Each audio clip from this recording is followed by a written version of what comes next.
अगर आप 9th, 10th, 11th या 12th में हो और आप लॉ करना चाहते हो तो this video is for you. So I frequently receive queries from school students who have a lot of questions and are also confused about how to go about it. In this video we're going to talk about roadmap to law. So अगर आप 9th में हो, 10th में हो, 11th में हो, 12th में हो, आपके लिए थोड़ा थोड़ा कुछ ना कुछ इस पार्ट में है.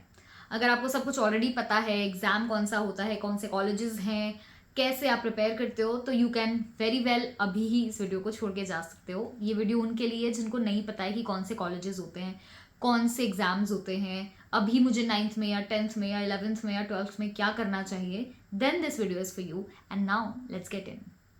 तो मुझे लॉ करना है और अभी मैं 10th में हूँ, तो मुझे क्या करना चाहिए. ठीक है, सबसे पहले जो कन्फ्यूजन आता है, मुझे कौन सी स्ट्रीम चूज करनी चाहिए. तो सुनो, 11th 12th में बिंदास जिस सब्जेक्ट में सबसे ज़्यादा इंटरेस्ट आए उसे चूज करो. ये बिल्कुल मत सोचो कि लॉ के लिए मुझे कौन सी स्ट्रीम हेल्प करेगी, वो मैं स्ट्रीम चूज करता हूँ या करती हूँ. अगर आपको लेजिट कोई आइडिया नहीं है, किसी चीज़ में इंटरेस्ट भी नहीं आ रहा है और आपको पता है कहीं ना कहीं कि आपको लॉ करना है, तो फिर you can take arts and humanities and pursue your 11th and 12th from that. लेकिन एक चीज़ मेरी कान खोलकर सुन लो कि कोई भी परफेक्ट स्ट्रीम या पर्टिकुलर स्ट्रीम की स्पेसिफिसिटी नहीं है. आप कोई भी स्ट्रीम से लॉ कर सकते हो, भले या PCM, PCB, commerce, maths, humanities, जिसके भी हो. पर नहीं, मुझे फिर भी जानना है कि कौन सी स्ट्रीम सबसे ज़्यादा हेल्प करेगी. तो भाई ऑब्वियस सी बात है, लॉ थोड़ा प्रैक्टिकल और थ्योरी बेस्ड सब्जेक्ट है, तो आपको थ्योरी वाले सब्जेक्ट ज़्यादा हेल्प करेंगे. इसलिए ह्यूमैनिटीज़ आपके लिए ऐसी हो जाती है कि इट्स ईजी. पर एक बात मेरी सुनो कि ना, आप किसी भी स्ट्रीम से हो, आपके लिए स्ट्रीम स्पेसिफिक लॉ की डिग्री अब अवेलेबल है. आप फॉर एग्जाम्पल, अभी मैं बात करूंगी आगे, तो इसलिए आप स्ट्रीम को अपने इंटरेस्ट के बेसिस पे चूज करो. लॉ को साइड रखो, अभी जिसमें आपको स्कोप दिख रहा है, जिसमें आपको इंटरेस्ट आ रहा है, अभी वो पढ़ो. अच्छा, फिर नेक्स्ट क्वेश्चन आएगा, तो अच्छा तो अभी मैं क्या करूं. अभी कुछ मत करो, चुपचाप अपनी स्कूल की पढ़ाई करो, उस पर ध्यान दो. ठीक है, अभी कुछ नहीं करना है लॉ रिलेटेड कि भाई मुझे लॉ करना है तो मैं अभी 10th में ही चालू हो जाता हूँ, ऐसा कुछ नहीं करना है. अभी अच्छे से बेसिक्स डेवलप करो, अपने जो फाउंडेशन चीज़ें हैं अपने स्कूल में वो अच्छे से बिल्ड करो, उनमें स्ट्रांग हो. और 11th में जब तुम आओगे तब स्टार्ट रीडिंग न्यूज़पेपर्स, थोड़ी थोड़ी हैबिट डेवलप करो, रीडिंग की हैबिट डेवलप करना है. जब हम 11th में आते हैं, अभी थोड़ी बहुत करनी हो, टाइम हो तो कर सकते हो.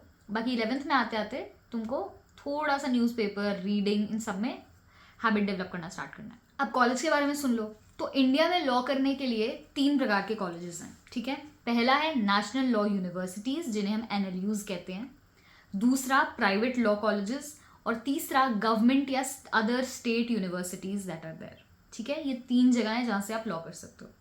और ऑब्वियस सी बात है, जो बेस्ट है, द बेस्ट, जैसे मैनेजमेंट के लिए IIMs और इंजीनियरिंग के लिए IITs, ऐसे ही इंडिया में लॉ के लिए NLUs हैं.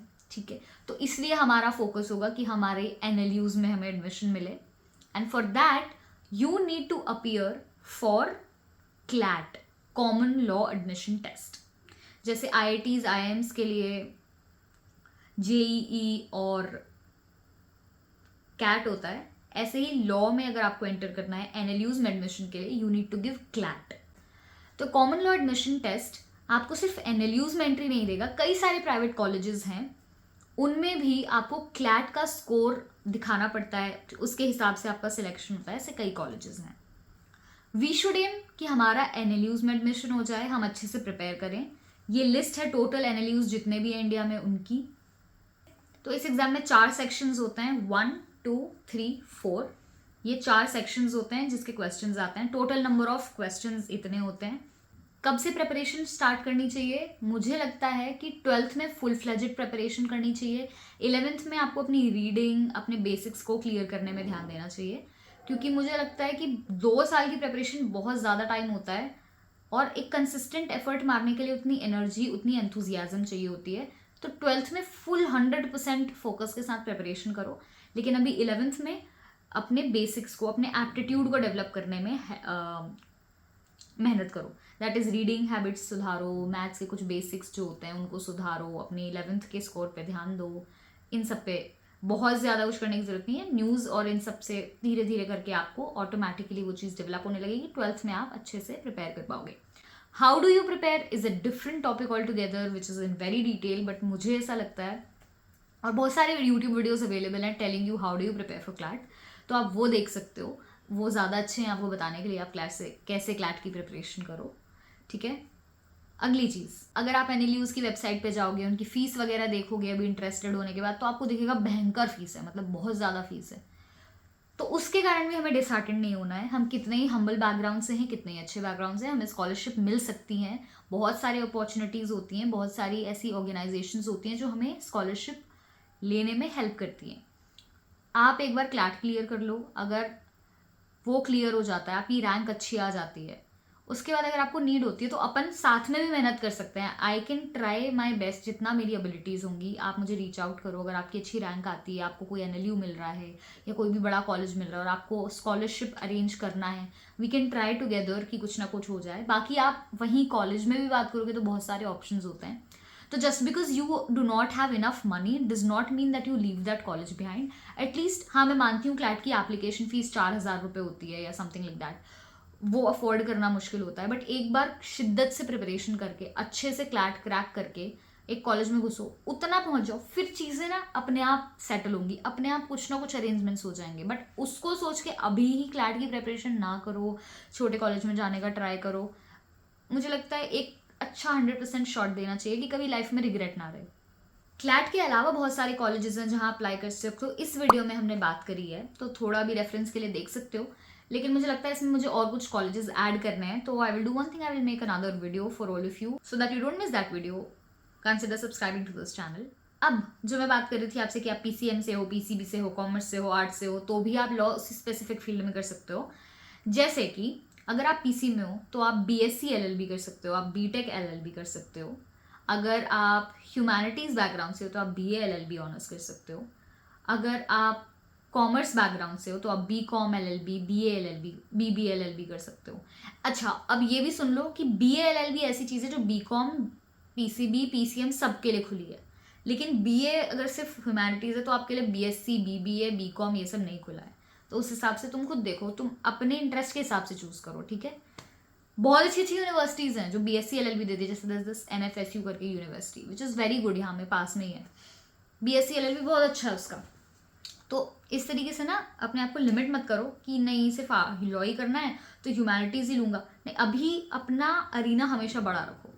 एक और चीज़, 12th में जब आओ तब you can take coaching also. अगर आपको लगता है कि कोचिंग के साथ आप अच्छा प्रिपेयर कर पाओगे तो कोचिंग लो, प्रिपेयर करो, ठीक है। सेल्फ स्टडी से भी लोग क्रैक करने वाले साल भर में भी कर लेते हैं, 6 महीने में भी कर लेते हैं, 2 महीने में भी कर लेते हैं, महीने भर में भी कर लेते हैं। It is not about knowledge, it is all about skills. तो you need to develop the right skills. आप देखो वीडियोज़, ठीक है, उनमें आपको खुद समझ आएगा कि किस टाइप की स्किल्स आपको डेवलप करनी है, और धीरे धीरे उन पर काम करो। ये वीडियो का मोटिव ही यही था, बताना उन बच्चों को कि कौन सी स्ट्रीम चूज़ करनी है, कैसे आपको कौन से कॉलेजेस देखने हैं, क्या करना चाहिए, वो बताने के लिए। एक लास्ट चीज़ जो मैं बोलना चाहूँगी, कई सारे लोगों का ना, कई बच्चों का मेरे पास मैसेज आता है कि मुझे तो जज ही बनना है और इसलिए मेरे को कोई नॉर्मल कॉलेज भी चलेगा, या ऐसा ही करना है मुझे, तो मुझे कॉर्पोरेट में जाना है तो मुझे ऐसा कॉलेज चाहिए, या मुझे लिटिगेशन में जाना है तो मुझे ऐसा कॉलेज चाहिए। सॉरी, गर्मी बहुत है यार। हाँ, तो ये चीज़ अपने मन में रख के कॉलेज में मत आओ। देखो, अभी तुम 12th में ही हो, मैं ये नहीं कह रही हूँ, you should always have a goal, you should always have clarity about what you want to do in life. But अभी हमने बहुत कम टाइम जिया है, अभी हम कॉलेज से निकल ही रहे हैं, स्कूल से निकल ही रहे हैं, तो we will obviously not be able to figure out, we have not seen the world कि मुझे क्या करना है आउट ऑफ दिस। मतलब क्या कहते हैं, जैसे अगर मैं खिड़की से बाहर देखूंगी तो मुझे इतना ही लिमिटेड आसमान दिखेगा, लेकिन अगर मैं घर से बाहर निकल के यहाँ से देखूँ तो ये पूरा 360 डिग्री पूरा दिखेगा, है ना। तो अभी आप उस लिमिटेड व्यू से, उस विंडो से देख रहे हो कि बेस्ट चीज़ें क्या हो सकती हैं, या आप किस चीज़ में अच्छा कर सकते हो, या मुझे इंटरेस्ट नहीं है, ये नहीं है, तब तक नहीं बता सकते जब तक आप उन चीज़ों को ट्राई नहीं कर लेते। तो व्हेन यू एंटर कॉलेज और when ever you do something, don't do it with a restrictive mindset कि नहीं मुझे तो यही करना है इसलिए मैं ये चीज़ें नहीं करूँगी या करूँगा। खुल के हर चीज़ को एक्सपीरियंस करो, एक बार ट्राई करो सब चीज़ों को एंड देन रिजेक्ट। इसलिए जैसे मेरे को जो उससे मैसेज आता है ना, जुडिशरी करनी है या यही करना है इसलिए मुझे अच्छे कॉलेज में नहीं जाना, ये भी अपने अंदर मत रखो। अपना 100% ट्राई करो कि देश के बेस्ट कॉलेज में आप घुसने की कोशिश तो करो एटलीस्ट, और फिर धीरे धीरे life will happen to you and सब चीज़ें अपने आप फिगर आउट होती जाएंगी, पर एक अपने माइंडसेट को खुला रखोगे तो बहुत ज़्यादा आपका ओवरऑल डेवलपमेंट होगा. And with that being said, I would like to end this video. अगर कोई भी ऐसी चीज़ थी इस वीडियो में जो आपको लगा आंसर नहीं हो पाई, तो please let me know in the comments. And अगर किसी और चीज़ के बारे में you want me to talk about and discuss with you, please let me know that in the comments as well.